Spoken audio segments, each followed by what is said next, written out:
नमस्कार. आज आपण लहान बाळासाठी अतिशय पौष्टिक आणि वजन वाढवणारं प्रीमिक्स पाहणार आहोत. हे आहे दलिया प्रीमिक्स. अगदी कमी वेळात बनतं आणि हो, आपल्याला जर कधी वेळ नसेल तर आपण हे अगदी 2 मिनिटामध्ये बनवू शकतो. अगोदर आपण प्रीमिक्स बघूयात कसं बनवायचं. त्यामध्ये मी 2-3 काजू घेतले आहेत आणि 2-3 बदाम घेतले आहेत आणि हे अगदी मंद आचेवर आपल्याला भाजून घ्यायचं आहे. छान आपले ड्रायफ्रूट्स भाजून झाले की इथे आपण आता दलिया भाजून घेऊयात. हलका तांबूस रंग येईपर्यंत आपल्याला भाजून घ्यायचा आहे, कारण की तो भाजल्यामुळे पचायला देखील आपल्या बाळाला हलका होऊन जातो आणि हो, त्याच्यामुळे काय होतं, बाळाला पोटदुखीचा त्रास किंवा डायजेशनचा त्रास होत नाही. बघा, इथे छान असा हलकासा ब्राऊन त्याला कलर आलेला आहे आणि पूर्णपणे इथे भाजला आहे. याचा एक भाजला ना, एक छान असा सुवास त्याचा येतो.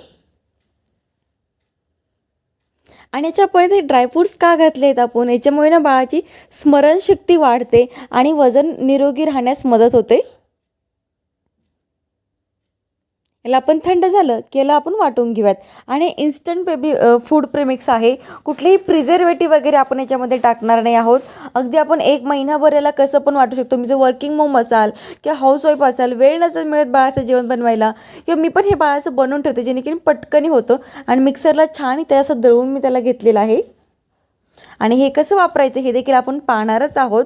बघा, याला ना तुम्ही चाळून देखील घ्या, किंवा कधी कधी काय होतं ना, काजूचे बदामचे तुकडे ना अगदी बारीक होत नाहीत मिक्सरमध्ये, बाळाच्या घशात जाण्याचे चान्सेस असतात. म्हणून चाळून घ्या आणि नंतर डब्यामध्ये भरा.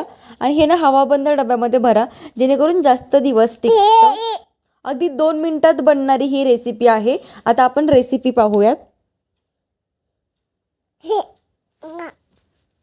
आणि आता घी टाकून घेतलं आहे. त्याच डब्यामध्ये एखादा चमचा टाकून ठेवायचा, जेणेकरून आपल्याला मेजरमेंट कळतं. कधी घरच्यांना किंवा बनवायचं असेल बाळासाठी फूड, पटकन आपल्याला सांगता येतं की 1 चमचा टाका किंवा 1.5 चमचा टाका. तिथे छान तो रवा मी पुन्हा ते प्रीमिक्स मी तुपामध्ये भाजून घेतलं आणि नंतर मी पाणी टाकून घेतलं आहे. तुमचं लहान बाळ 1 वर्षाच्या खालील बाळ असेल तर पाणी टाका. 1 वर्षाच्या पुढील बाळ असेल तर तुम्ही दूध वापरू शकता याच्यामध्ये. आणि हो, आता मी याच्या जी खजूर पावडर असते ती टाकून घेतली आहे. बाळ अगदीच लहान असेल, अजून टेक्स्चरवालं फूड खात नसेल ना, थोडंसं जाडवालं, तसं पातळ देखील बनवू शकता. असं थोडंसं शिऱ्यासारखं खात असेल ना, तसं देखील बनवू शकता. माझं बाळ असं खातं म्हणून मी असं बनवलं आहे. बाळाला पचायलाही अगदी हलका आहे. बाळाला पोटदुखीचा वगैरे त्रास होत नाही, डायजेशनचा बाळाला त्रास होत नाही.